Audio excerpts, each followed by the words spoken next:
بھیجا کس نے؟ اللہ نے۔ میں نے 2 سال پہلے ایک مثال دی تھی، بڑی ٹچی مثال تھی، لوگوں کو اچھی بھی لگی تھی۔ میں نے کہا کہ ہر شے کو اگر اس عقل سے سوچو گے نتیجہ آپ کو مل جائے گا۔ ایک اعتراض ہم پر بہت ہوتا ہے کہ شیعہ یا علی مدد کیوں کہتے ہیں، ہاں مولا حسین سے مدد کیوں مانگتے ہیں۔ بڑی آیت جو قرآن کی پیش کی جاتی ہے، وہ آیت پیش کی جاتی ہے کہ ایاک نعبد و ایاک نستعین۔ پڑھے لکھے لوگ کہنے کہ مولانا اس کا جواب کیا دے؟ میں نے کہا کیوں، کا ترجمہ کیا ہے؟ اے اللہ تیری ہی عبادت کرتا ہوں، اے اللہ تجھ ہی سے مدد مانگتا ہوں۔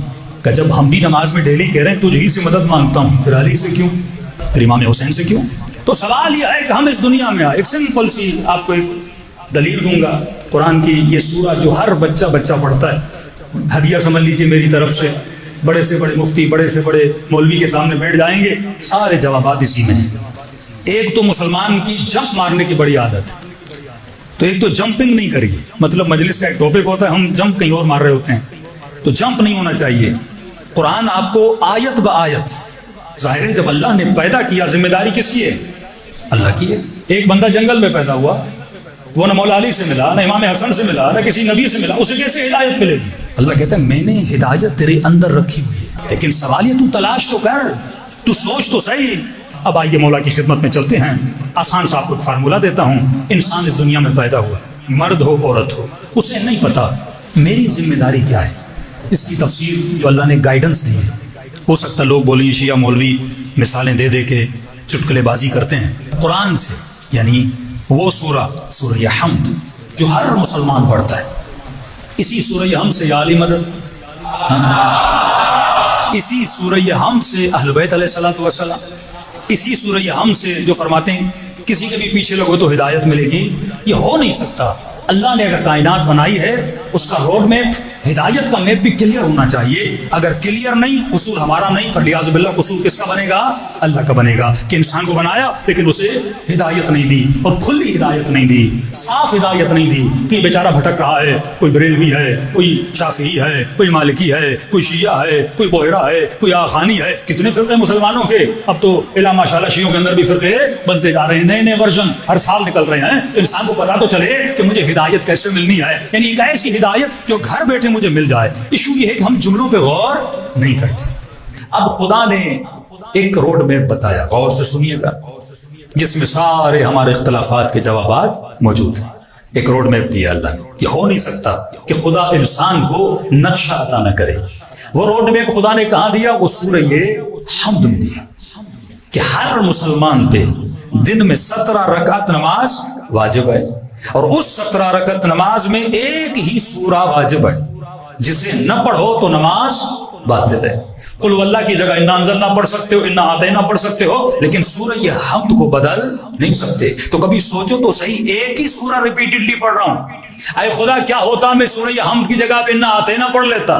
وہ بھی تو تیرا قرآن ہے، وہ بھی تو تیری آیت ہے، وہ بھی تو تیرے جملے ہیں، لیکن اللہ کیا بات ہے کہ نہیں، میں روز تجھے تیرا روڈ میپ یاد دلاتا ہوں، میں روز تجھے تیری زندگی کا مقصد بتاتا ہوں، میں روز تجھے بتاتا ہوں تو دنیا میں کیوں آیا ہے، تجھے آ کر کرنا کیا ہے، کس کے در پہ جانا ہے، کس سے مدد مانگنی ہے، کس سے مدد نہیں مانگنی۔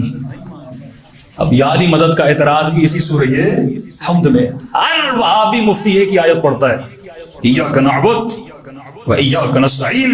خدا کہتا ہے کہ میں تیری ہی عبادت کرتا ہوں، میں تجھ ہی سے مدد مانگتا ہوں۔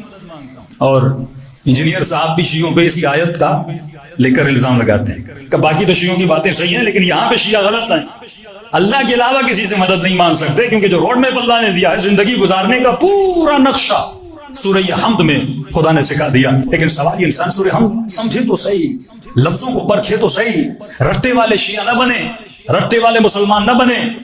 خوارج نے یہ ثابت کیا، جنہوں نے قرآن رٹا ہوا تھا وہ علی کے دشمن بنے، جس نے قرآن سمجھا تھا وہ عمار بن کے اپنی جان کو علی پہ قربان کر کے چلا گیا۔ یہ فخر کی بات نہیں، ہمارے پاس حافظ زیادہ ہیں، شیعوں میں تو حافظ نہیں ہوتے۔ کوئی ہم بنانے پر آئے تو ہم نے 4 سال کے بچے کو بھی حافظ بنا دیا، لیکن ہمارا یہ مرکزیت رہی نہیں شیعت میں کبھی۔ اگر ہم نے یہ سسٹم شروع کیے حفاظ قرآن کے سسٹم، وہ صرف اسی لیے شروع کی کہ دشمن ہمارے اوپر شبہ اندازی کرتا تھا، شیعوں میں حافظ نہیں ہوتے، پھر ہم نے عالم اسلام کو ایسا حافظ قرآن دیا محمد حسین طباطبائی کے نام سے، 4 سال کا حافظ قرآن. آج تک مکتبے یعنی آج تک جتنے بھی دوسرے مسلمان ہیں آج تک چیلنج ہے 4 سال کا حافظ لا کے دکھائیں. آج تک چیلنج ہے. اس مکتب میں 4 سال کا حافظ بن نہیں سکتا، کیونکہ یہ ٹریننگ ہمارے مکتب میں ہے. اس مکتب میں 7 سال کا بھی امام ہوتا ہے.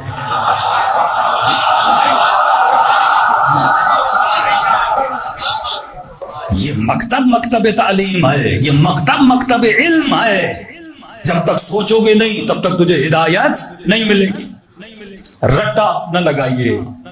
آج واللہ یہ بہت بڑا پرابلم ہے. بچے کو مسجد بھیج دیتے ہیں، گھر آتے ہیں، ہاں بھائی کیا سیکھ گیا ہے؟ کہ بابا مولوی نے کلمہ یاد کروایا. اچھا سنا لا الہ الا اللہ محمد رسول اللہ علی ولی اللہ. بہت خوب میرے بچے، تو نے کلمہ رٹ لیا، سیکھا نہیں ہے.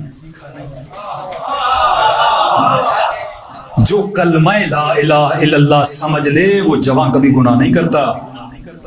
جو علی ولی اللہ علی کی ولایت کو سمجھ لے وہ کبھی شیطان کی گلیوں میں نہیں بھٹکتا.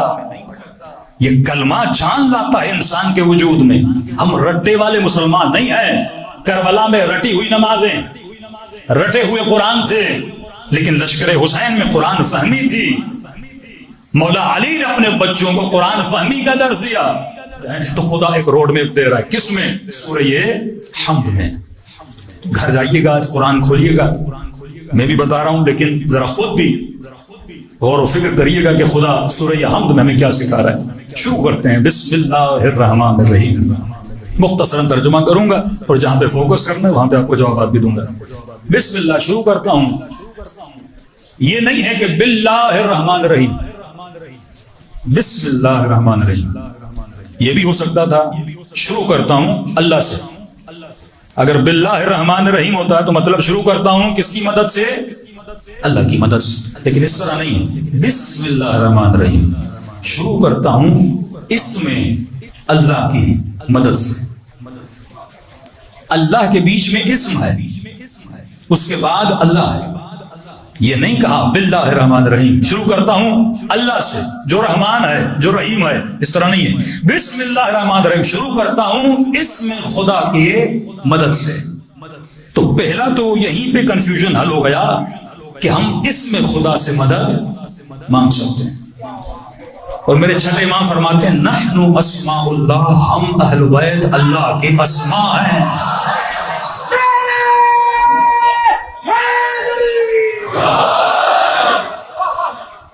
با استعانت، با مطلب مدد، بے جہاں بھی آتا ہے مدد. باللہ تاللہ کبھی قسمیں بھی کھاتے ہیں آپ لوگ. اس طرح اس میں خدا کی مدد سے شروع کرتا ہوں. اچھا اب مجھے نہیں پتا، اللہ روڈ میپ دے رہا ہے. اب یہ سوچئے آپ کسی نبی سے کسی ولی سے نہیں ملے. آپ دنیا میں پیدا ہوئے، آپ کے سامنے کتاب آئی، خدا گائیڈنس دے رہا ہے. اب آپ کتاب پڑھ رہے ہیں. سورہ حمد ایک پورا روڈ میپ ہے کہ میں دنیا میں آیا کیوں، مجھے کرنا کیا ہے، کس کے پاس جانا ہے، کس کے پاس نہیں جانا. پوری چیزیں اللہ سکھا رہا ہے. اپنے ذہنوں کو خالی کریے. اب میں نے پڑھا بسم اللہ شروع کرتا ہوں اس میں خدا جو اللہ ہے جو رحمان ہے جو رحیم ہے. کون اللہ ہے؟ اپنا تعارف خود کروا رہا ہے. شروع کرو اللہ کے نام سے. کون اللہ؟ جو رحمان ہے. اچھا جو رحیم ہے. معصوم سے پوچھا مولا یہ 2 دفعہ کیوں بولا؟ رحمان بھی ہے رحیم بھی ہے. کہا ایک اس کی رحمت عام ہے، ایک اس کی رحمت خاص ہے. کیونکہ کائنات میں بھی کچھ بندے عام ہیں، کچھ بندے خاص ہیں. کراچی کے سارے روڈوں پہ جو گھوم رہے ہیں وہ عام ہیں، جو حسین کی مجلس میں بیٹھے ہیں وہ خاص ہیں.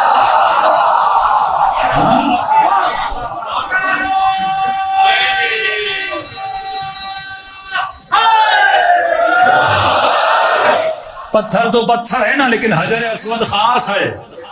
تیرے گھر کا پتھر عام ہے، کپڑا تو کپڑا ہے پر علم کا کپڑا خاص ہے.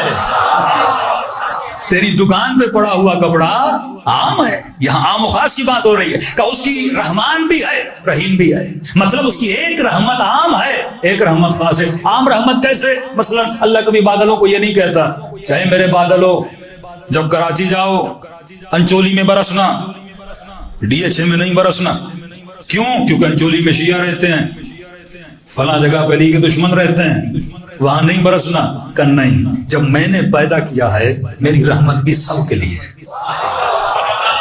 اب یہ نہیں کہ میں بادل کو کہوں یہاں برسو یا وہاں نہ برسو، میں اپنی گندم کو یہ نہیں کہوں گا کہ یزید کے پیٹ میں نہ جانا، نہیں، اگر میں نے جسم دیا ہے تو کھانا دینا میری ذمہ داری ہے، اگر میں نے پیدا کیا ہے تو پانی دینا میری ذمہ داری ہے، تیرے وجود میں ہر وہ شے جس کی طلب ہے اس کو پورا کرنا اللہ کی ذمہ داری ہے۔ اگر آپ کو پیاس لگے گی وہ کائنات میں پانی دے گا، اگر بھوک لگے گی وہ کھانا دے گا، اگر میٹھے کی طلب ہوگی وہ میٹھا دے گا، کھٹے کی طلب ہوگی کھٹا دے گا۔ یہ ہو نہیں سکتا آپ کسی شے کے طالب رہو اور وہ شے دنیا میں نہ رہے۔ تو طالب ہے، مطلوب کو وہ پورا کر دیتا ہے، لیکن کچھ رحمتیں اس کی خاص ہیں۔ بارش کا برسنا یہ رحمت عام ہے، لیکن کربلا کسی کو بلانا یہ رحمت خاص ہے، بندے کو حج پہ بلانا یہ رحمت خاص ہے، کسی ایسے گھر میں پیدا کرنا جہاں عباس کے علم کی چھائیں ہیں یہ رحمت خاص ہے، تمہاری ماں کو ایسا بنایا جس نے دودھ پلاتے وقت حسین حسین کہا تھا یہ رحمت خاص ہے، آج حسین کی مجلس میں ہو یہ رحمت خاص ہے، اس نے زندگی اتنی لمبی دی کہ آج محرم منا رہے ہو یہ رحمت خاص ہے۔ کون؟ اللہ جو رحمان بھی۔ اب یہ خود خدا تعارف کروا رہا ہے، بیچ میں کوئی واسطہ نہیں ہے، یہ نہیں کہ مجھے کوئی آ کر بتا، نہیں، خود بتا رہا ہے، یہ تمہارا روڈ میپ پہ پڑھو، سکون سے پڑھو، سوچ سمجھ کے پڑھو، بسم اللہ، ترجمہ ہی کرو، تفسیر میں نہیں جاؤ۔ شروع کرتا ہوں اللہ کے نام سے جو رحمان ہے جو رحیم ہے۔ اب کہو الحمد للہ رب العالمین، تمام تعریفیں ہیں، حمد ہیں اس خدا کے لیے جو رب ہے۔ اللہ ریزن بتا رہا ہے کہ میرے لیے تعریفیں کیوں ہیں، کیونکہ میں رب ہوں، تیرا پالنے والا ہوں، تیرا خالق و مالک ہوں، لہذا اسی لیے میری تعریف ہے۔ تو کہا الحمد، شکر ہے اس خدا کے لیے جو رب ہے۔ رب کیوں ہے؟ پھر کہا کیونکہ رحمان ہے، رحیم ہے، اس کی بھی بیس ہے۔ کہ خدا نے تجھے پیدا کیوں کیا؟ کہ اگر وہ رحمان نہ ہوتا تجھے پیدا نہ کرتا۔ کہ یہی رحم اس نے تیری ماں کے دل میں ڈالا۔ کیا نسبت ہے اس بچے کی اور اس خاتون کی جو بچہ 9 مہینہ اسے تکلیف دیتا ہے، کہ اگر خدا اس کے اندر اپنا رحم نہ ڈالتا یہ 9 مہینہ تجھے پیٹ میں نہ رکھتی، کیونکہ وہ رحمان ہے، وہ رحیم ہے، اسی لیے وہ رب ہے۔ اچھا، اپنا تعارف کروا دیا، الحمدللہ رب العالمین الرحمن الرحیم۔ اب وہ بتاتا ہے کائنات کا مالک کون ہے، کیونکہ میں مدبر ہوں، مالک یوم الدین۔ یہ مت سمجھنا صرف دنیا بلکہ یوم الدین، قیامت کا مالک بھی کون ہے؟ میں ہوں۔ اچھا خدا تو مالک ہے، تو خالق ہے، تو مدبر ہے، سمجھ گئے، تو رحمان ہے، تو رحیم ہے، تو رب ہے۔ ہم کیا کریں؟ ہماری ڈیوٹی کیا ہے؟ اتنا تو پتا چل گیا کہ تو نے ہمیں پیدا کیا۔ کیوں پیدا کیا؟ کیونکہ تو رب ہے۔ رب کیوں ہے؟ کیونکہ تو رحمان ہے، تو رحیم ہے، تو کریم ہے۔ اگر تو رحمان نہ ہوتا اس بندے کو پیدا نہ کرتا۔ اب خدا روڈ میں دیتا ہے مالک یوم الدین۔ اب کہو، اب ہمیں بول رہا ہے، کہو ایاک نعبد و ایاک نستعین۔ اس طرح بھی ہو سکتا تھا عربی میں اگر یہ بولے نعبد و ایاک، لیکن نہیں، ایاک نعبد حصر ہے، تیری ہی عبادت کرتا ہوں، کیونکہ تو خالق ہے، تیرے علاوہ کوئی خالق نہیں، تیرے علاوہ کوئی مالک نہیں، لہٰذا پھر کسی کی عبادت بنتی بھی نہیں، کیونکہ تو ہی خالق اور تو ہی مالک ہے۔ لہٰذا کہا کہو ایاک نعبد، میں تیری ہی عبادت کرتا ہوں، و ایاک نستعین، میں تجھ ہی سے مدد مانگتا ہوں۔ حصر لگا دیا، قفل لگا دیا، لاک لگا دیا کہ کس سے مدد مانگتا ہوں؟ تجھی سے۔ اب یہاں سے فوراً مولوی جمپ مارتا ہے۔ کیا مارتا ہے؟ جمپ۔ آپ جمپ مارنے دو گے وہ پتہ نہیں کہاں نکل جائے گا، پکڑ کے بٹھا دو۔ کہ روڈ میں پھر پورا پڑھنا ہے، آدھے میں تجھے جمپنگ کرنے نہیں دوں گا، پورا پڑھو، پورا پڑھو۔ اچھا، ترجمہ کیا؟ تیری ہی عبادت کرتا ہوں، تجھ ہی سے مدد مانگتا ہوں۔ اب کھلے ذہن والوں سے پوچھ رہا ہوں، تجھ ہی سے مدد مانگتا ہوں، سوال ہے کس چیز میں؟ سوچیے، میں کس چیز میں تجھ ہی سے مدد مانگتا ہوں؟ اگر مولوی یہ بولے گا ہر چیز میں تجھ ہی سے مدد مانگتا ہوں، پھر گھر کا نلکا خراب ہو جائے پلمبر نہیں بلانا۔ ترجمہ ہم کر رہے ہیں، رزلٹ آپ خود نکال دو۔ اے خدا میں تجھ ہی سے مدد مانگتا ہوں، پھر بیوی پریگننٹ ہو جائے ڈاکٹر کے پاس نہیں جانا، سیدھی بات ہے۔ جب یہ ترجمہ کرو گے تجھ ہی، ہر اب اعتراض صرف علی پہ کیوں؟ ڈاکٹر پہ بھی کرو. یہ کیوں بولتے ہو زندہ مردہ؟ یہ تو اللہ نے بولا ہی نہیں. اللہ نے تجھ ہی سے مدد مانگتا ہوں، یہ تو ہے نہیں زندہ سے مانگتا ہوں مردہ سے مانگتا ہوں، یا زندہ کے لیے ہے یا مردہ کے لیے. یہ تو تیری بحث ہے نا. سورہ ہم میں تو یہ نہیں ہے. جب تم کلی ترجمہ کرو گے تجھ ہی سے مدد مانگتا ہوں، بھائی کس چیز میں تجھ ہی سے مدد مانگتا ہوں؟ یہ مفتی بتائے گا مجھے، یہ مولوی بتائے گا، یا خدا بتائے گا؟ اور کہاں بتائے گا؟ اسی سورہ ہم میں بتائے گا نا. اگر ترجمہ یہ ہوا کہ میں تجھ ہی سے مدد مانگتا ہوں، انجینئر صاحب کو جو سنتے ہیں وہ پہنچا دیں ان تک بات کہ میں تجھ ہی سے، بھائی کس چیز میں تجھ ہی سے مدد مانگتا ہوں؟ یوٹیوب سے تو آپ بھی مدد مانگ رہے ہو.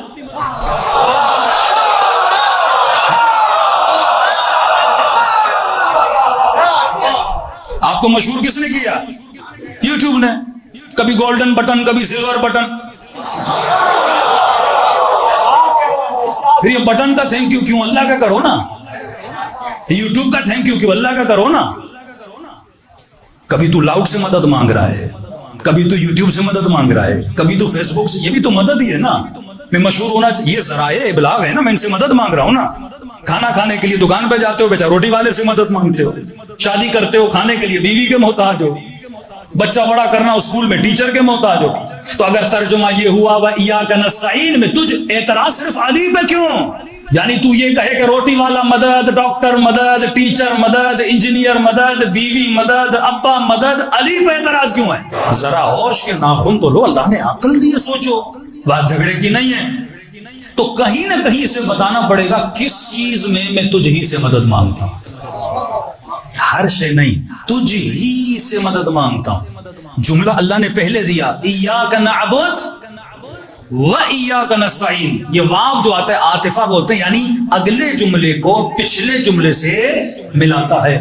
تیری ہی عبادت کرتا ہوں اور تیری عبادت میں تجھ ہی سے مدد مانگتا ہوں. میں عبادت میں بدھ سے مدد نہیں مانگتا، کیونکہ اگر تیرا عبد بننا ہے یہ راستہ کون بتائے گا؟ اب آگے خدا خود مسئلہ حل کرے گا. اے خدا تیری ہی عبادت کرتا ہوں، اور اس عبادت میں مطلب مجھے عبد کیسے بننا ہے، بندہ کیسے بننا ہے، مومن کیسے بننا ہے، مسلم کیسے بننا ہے، یہ تو بتائے گا، کوئی اور نہیں بتائے گا. وہ روڈ میں تو دے گا، کوئی اور نہیں دے گا. وہ طریقہ تو بتائے گا، کوئی اور نہیں بتائے گا. اچھا خدا بتا. اب خود بتا رہا ہے ایاک نعبد و ایاک نستعین. اب میں راستہ بتا رہا ہوں، تو مجھ ہی سے مدد مانگ رہا ہے میری عبادت میں. اب میں تجھے بتاؤں گا میری عبادت کس طرح کرنی ہے. بولو اہدنا الصراط المستقیم. اب یہ کون بتا رہا ہے؟ اللہ. یہ راستہ کون دکھا رہا ہے؟ اللہ. کہو اہدنا، ہدایت دے ہمیں صراط مستقیم پہ. کس پہ؟ صراط مستقیم پہ. اے خدا جنرل نام بتا دیا صراط مستقیم. کہاں ہے یہ صراط مستقیم؟ کراچی میں ملے گی، نیو یارک میں ملے گی، لندن میں ملے گی. کہاں ملے گی یہ صراط مستقیم؟ کہ گھبراتے کیوں ہو؟ جلدی شیطان کا کام ہوتا ہے. آگے بڑھتے جاؤ، جواب ملتا جائے گا. اب میں تجھے راستہ بتا رہا ہوں، عبادت میں میں تیری مدد کر رہا ہوں. بولو اہدنا الصراط المستقیم. مجھے صراط مستقیم پہ چلا. کون سی صراط مستقیم؟ آگے ڈیفینیشن دے رہا ہے. صراط الذین، صراط مستقیم پہ چلا. کس کی صراط مستقیم؟ کون سی صراط مستقیم؟ صراط الذین انعمت علیہم، ان کا راستہ جن پہ میں نے اپنی نعمتوں کو نازل کیا.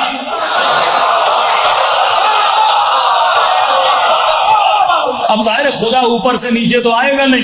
اوپر نیچے کا تو تصور ہی غلط ہے، وہ ہمیں کیونکہ نظر نہیں آتا. لیکن ہم ایک فزیکل ورلڈ میں رہتے ہیں، اسے رول ماڈل دینا ضروری ہے. بھائی آپ گاڑی بناتے ہو کسی نقشے سے بناتے ہو، سانچہ بناتے ہو کسی نقشے سے بناتے ہو. تو سوال یہ اے خدا میں صراط پہ تو چلوں لیکن مجھے کیسے پتا چلے؟ کوئی رول ماڈل تو دے جسے دیکھوں، جس کے پیچھے چلوں، جس کے قدموں کو چوموں. کس کو دیکھ کے چلوں؟ اب بہت بڑا جمپ یہاں مفتی مارتا ہے. یہاں پہ آپ نے اس کی ٹانگ کو پکڑنا ہے. یہاں حساس ترین معاملہ ہے. واللہ عصمت اہل بیت، عدالت اہل بیت، علم اہل بیت. سورہ حمد میں موجود ہے. کا صراط الذین